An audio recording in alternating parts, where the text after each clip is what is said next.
Hello everybody and welcome back to another video. I'm SocietySucks and today I'm checking out Alcohol is Amazing by Kurzgesagt. Yeah, obviously the title of this video is just clickbait because there's no way they actually think alcohol is amazing. It creates a lot of problems and has a lot of downsides. But let's see what they're gonna talk about. Alcohol is the most harmful substance on Earth. Every year, it kills more people than terrorism, wars, homicides and car accidents combined.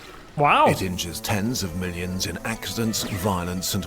I mean, I agree that it's terrible, but I don't know if I would call it the most dangerous substance. I mean, alcohol is fine if you use it in moderation, aka if you don't get blackout drunk every time you drink. Like, one beer a day, I mean, that's still bad. And it's still kind of an addiction because it's a habit. You drink one a day. You know what I mean. It's not good, but there's definitely more harmful substances. Crime. Alcohol is still terrible, though. Hundreds of millions trapped in disease. If it didn't exist already, inventing it today would be unthinkable. And yet, more than 2 billion people drink. Most of us can't imagine a barbecue without beer, a wedding without wine, or a fancy soiree without champagne. We have a drink at the weekend because it's the weekend, but also after work, when we're stressed and when we're relaxed, sad and happy, at home and outside. I tried to drink champagne once. I almost threw up. Why do we cling so much to the thing that harms us the most? I hate alcohol. You after one drink. Don't know how anyone can drink it, to be honest. Alcohol is a biological weapon that yeast produces during fermentation to wipe out its competition. In alcoholic drinks, it's mixed with water and flavored with everything from fruits to caramel. With just one sip, sextillions of alcohol molecules flood your stomach and small intestine. From there, they head to your liver, your primary detox center, and to other organs like the brain. But your liver can only process about one sip of beer every 5 minutes. So unless you drink really slowly, it will become overwhelmed, while an ever-growing swarm floods your brain. Here's where the chaos begins. The legion of intruders fills your brain and starts messing with neurotransmitters and receptors. Their sabotage is... So if you only drink very small amounts every few minutes, like, I mean, let's say one sip every 5 minutes, you would be completely fine? It's like you're not even drunk? Yeah, I highly doubt anyone drinks that little if they actually do drink. So complex that scientists aren't fully sure yet about all their mechanisms. But we know that alcohol numbs your neurons, making them slower, and disrupts their communication. This has several effects. It sedates you, melting away tension and stress. That's why you shouldn't do stuff like driving after drinking. Decision-making and self-control, making you more disinhibited and prone to say or do things that you normally wouldn't. And it releases endorphins, you have no self-control when you're drunk. Deeply tied to human connection. Something you normally wouldn't say or wouldn't do, you will do or say if you're under the influence, because you can't hold yourself back. We produce when we laugh, sing or dance with others, and which help us turn fleeting moments into shared memories. So, after a drink or three, the world doesn't only feel lighter, it feels lighter with others. The invisible walls of insecurity around us begin to soften, and you find yourself becoming a little more you. Less afraid to talk, laugh, sing, or share joys and sorrows. Conversations flow easier, smiles last a little longer, and strangers can become friends or lovers more easily. So, for a while, it feels like the weight of being human isn't yours to carry alone. Alcohol sits at a sweet spot of gentle relaxation, mild courage, and friendly companionship that makes it the perfect social lubricant. Unless you drink too much. One that comes with quite a few costs. Your body on regular drinking. For billions, these rounds become more frequent over time. The occasional drink becomes a weekly habit, then a ritual every other day, catching up with friends or unwinding. At that point, it's an addiction. There's always this buddy who drinks way more and has a perfectly normal life. But as the rounds add up over years, the damage builds up. The alcohol molecule can... Yeah, you might think, oh, I've been drinking for like 2 years, nothing's happened to me. That doesn't mean nothing's gonna happen to you another 5 years down the line. This damage is gonna build up over time. Eventually, you might even die because of it. Dissolve in water and fat, which allows it to invade almost every cell and tissue. And when your body breaks it down, it transforms into acetaldehyde, a chemical that's even more toxic than alcohol itself and that wreaks havoc on your tissues, cells, and DNA. In your brain, this shrinks your neurons and severs their connections, making it harder for different parts of the brain I'm not sure to if this is communicate. true. As your brain withers, your memories But fade, I your read thinking slows somewhere, down. that apparently if you drink, you're at a higher risk of cancer. I just don't understand why anyone would do it. There's so many risks and practically, well, really, there's no rewards. Yeah, maybe you're a bit more confident or you let loose, but is that really worth destroying your body and your health over? No, it isn't. And your risk of dementia increases. When and how That you as well. drink matters. The younger you are, the wider the damage, and the more you drink in one go, the worse you'll make it. The human brain isn't fully wired until your mid-20s, so drinking before that age is like smashing wet cement before it's set. Mid-20s. In 20-year-olds... Oh my god! Back in elementary school, I knew some people who were drinking, well, maybe small amounts, but they were still drinking some alcohol, and we were, how old were we then, like 12? 12 years old. And they started drinking. And they definitely didn't stop once we went to, I guess you would call it high school in English? Or middle school? I don't know. American education system is different than the one we have here in Poland, but by the age of 15, 16, they were definitely still drinking. You know what? Their life, their choices. I don't care. Blackout drinking episodes have been found to cause mental problems for up to a year, forgetting why you entered a room or having difficulty learning new things.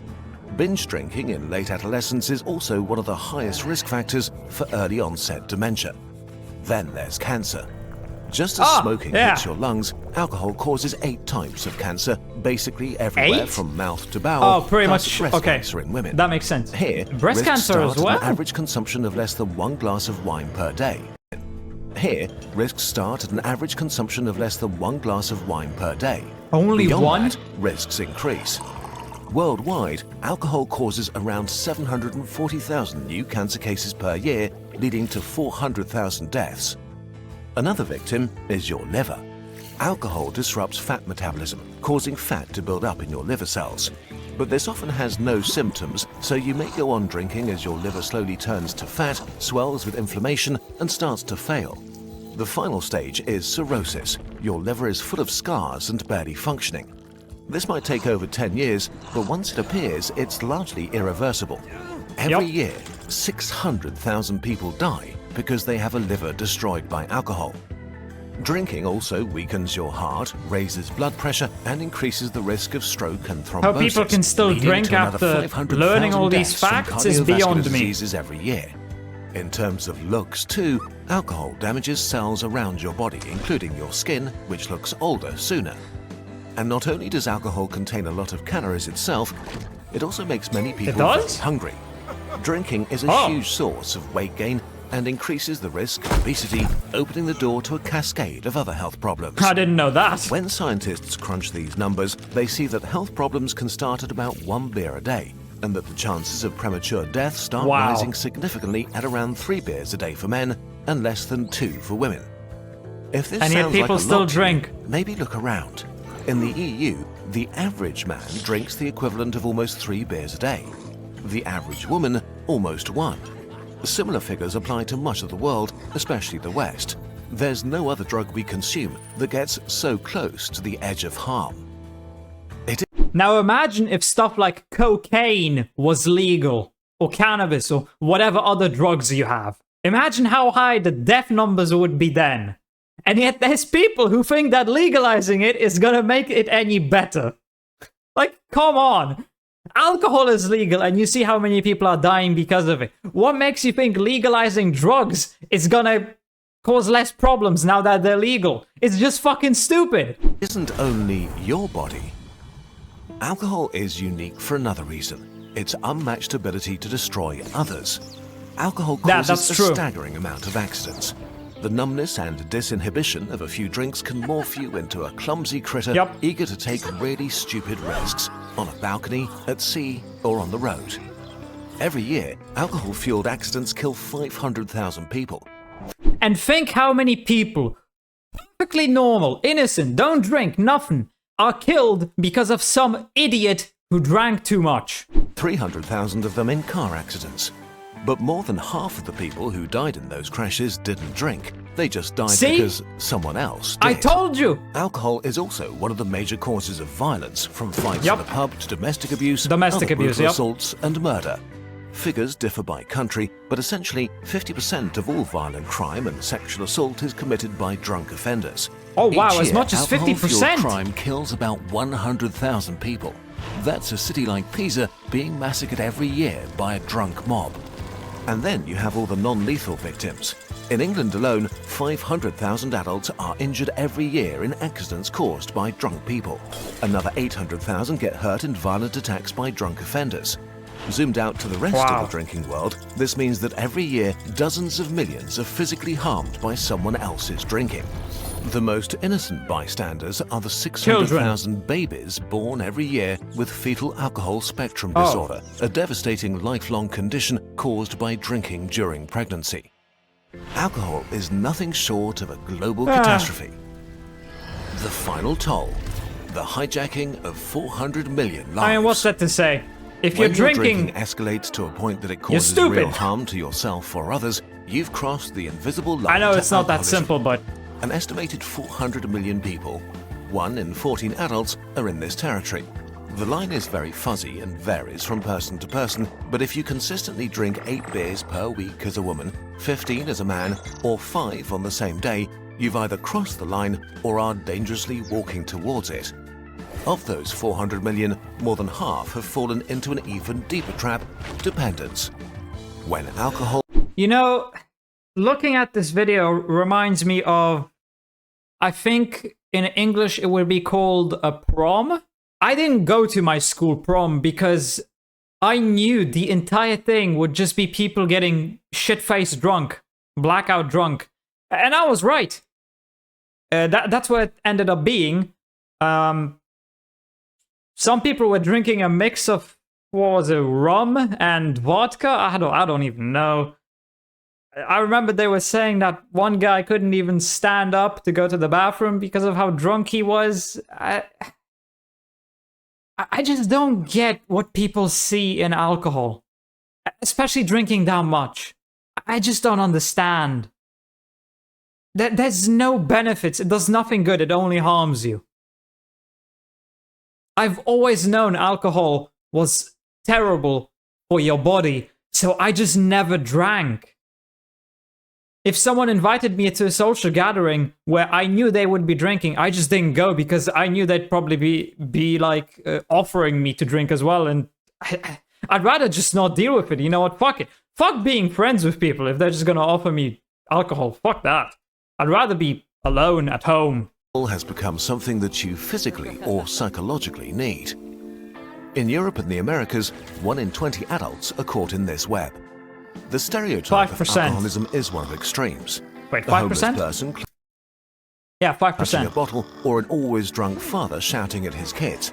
But it can be far more silent. A US study found that up to 50% of all alcoholics may fly under the radar. They come in 2 main groups: unproblematic young adults and middle-aged professionals with successful careers and families. As one of them, you'll show no antisocial behavior. You'll fulfill your obligations. You'll probably have no diagnosed health conditions. But on average, you'll be having 4 beers a day and will get drunk every week. And neither you nor your family may notice. No one questions a drink at dinner, after work, or at a party. But it's exactly that makes alcohol so dangerous. No other drug is so widely accepted, casually consumed, and easily ignored. So, okay, how did we come to this? A pact with the devil. We made a pact with alcohol to help us solve one of the greatest challenges of being human. Human interaction is messy. We long for closeness, but we're also anxious, awkward, and wary of each other. Am I talking too much? Do they actually like me? What if I say something stupid?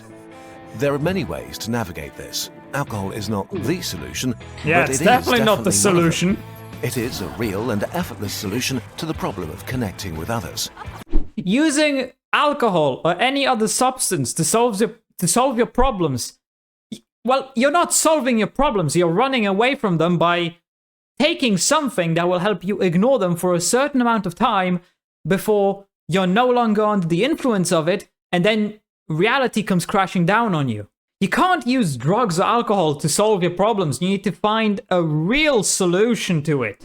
Studies confirm what we've known for millennia. Modest quantities of alcohol help strangers bond. And individuals who drink moderately and socially tend to have more friends, closer friendships, and higher levels of trust in others. So if we want to step away from alcohol, we need to be honest about what we gain from it. For millennia, we've been giving it our health and years of our lives. And in return, alcohol gave us confidence, connection, and celebration. But right now, things which you can achieve without rapidly. it. Younger generations, and especially Gen Z, are drinking far less than their parents did. In the US, the share of 18-year-olds who have ever tried alcohol has dropped by 25% in the last decades. Binge drinking in adolescence has plummeted by 50%. Impressive. And even in countries like Germany or France, where beer and wine have always been part of the cultural DNA, alcohol consumption is falling. And that's a victory. Fewer accidents, fewer hospital beds filled, fewer lives quietly derailed. But at the same time, other things have been falling too. The share of young people who see their friends almost every day has plummeted by 50%. Attendance at parties has fallen by 30%. Yeah, this is, the reason I don't attend parties is because I know that at every single one, the people who go there, they're just going to be drinking all the time. And I've seen alcohol. I've seen what it does to people. I don't want to deal with that. Fuck it. No, I'm just not going. Why would I go to a place where everybody is drunk? That doesn't sound appealing in the slightest. So it's not surprising people don't attend parties. I don't either. Dating and casual sex have fallen by a similar amount. All while loneliness and mental health issues have fallen by at parties has fallen by 30%. Dating and casual sex have fallen by a similar amount. Well, casual sex falling I wouldn't say is necessarily a bad thing. There are many different reasons for this, from COVID to dating social though, yeah, media, definitely is. But the shift in which drugs we consume is probably not totally unrelated either. Drugs like weed have gained ground massively, and in contrast to drinking, smoking weed tends to make many people less energetic and likely to do things, more socially awkward, and especially if you use a lot of it, more lonely. Alcohol has been a powerful and... So weed, it's also bad for you, but unlike with alcohol, which actually makes you more approachable if you drink it in small amounts, weed does the opposite, so it's even worse. And yet people want to legalize it. Influential fucking tool morons. For sharing, celebrating, and enjoying life with others for thousands of years. If the West is on the path to drinking less, we might also be on the path to something completely new. A future where we connect and rejoice without a poisonous chemical crutch, or at least without this specific one. It's up to us to figure out what comes next. Like I've said, I don't drink, but I still have friends. I still talk to people. I'm still dating, well, trying to date right now. Like, you don't need alcohol or any other drug to do these things. You just don't. I'm an anxious mess. I'm literally taking freaking anxiety medication right now. But I'm still doing these things without taking actual drugs that are harmful for me, you know? You don't need alcohol or other drugs to connect with people. You don't. You just don't. Will it make it easier? Maybe. But is it worth it? If it's gonna destroy your health? No, it's not. If you're able to drink in moderation to a point where it doesn't have any negative effect on your health, which has to be ridiculously small amounts, as we can clearly see from this video, congratulations. But I highly doubt anyone actually drinks that little. You can easily connect with other people without the need for any substances. And if people you're hanging out with are pressuring you into drinking, smoking, or whatever, they're not worth your time. You can find someone better. Unless they respect your decision when you say no, then they're okay. But yeah, I mean, I don't think I really need to say anything. Alcohol is bad for you, as is any other drug. Just don't do it. You can easily do everything that the extra confidence you get from drinking allows you to do without it. You just don't need it. You can find other, healthier ways. If you try hard enough. But if you want to just give up and turn to drugs, I mean, go ahead. It's your choice after all. Just be ready for the consequences years down the line. I mean, yeah, like I said, I've seen the consequences of what alcohol does to people. My uncle used to have a drinking problem, but he's now completely sober. He managed to get away from it, and he now has a family, 2 kids.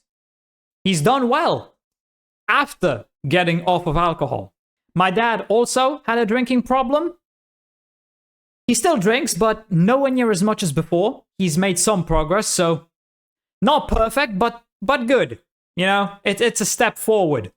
And, you know, seeing what alcohol did to the both of them is the reason why I don't drink. Because I know what it can do to a person. I know how it can destroy you. I mean, yeah, the thing that discourages me from alcohol is the fact that I've seen what it does to people. I have hands-on experience. I've seen what it does, how people act on the influence when they drink too much. And yeah, seeing what it did to my uncle and my dad definitely is what discourages me from ever trying it. Like I said, I tried to drink champagne once. I took one small sip, almost threw up. I think that the reason I almost threw up is mostly mental because of how much I despise alcohol and because I've seen the effects it has on people. I doubt it was the alcohol itself because I didn't even swallow it. It was just, it barely touched the tip of my tongue, but I already wanted to throw up. And I'm quite happy about that because I'm never drinking. Fuck that. But yeah, that's all. Hope you enjoyed. Please don't drink. There's better ways to get over anxiety, if that's the reason why you're drinking. And yeah, if you want to see more reactions, check out this video right here. Leave a like, subscribe, and I hope I'll see you in the next video.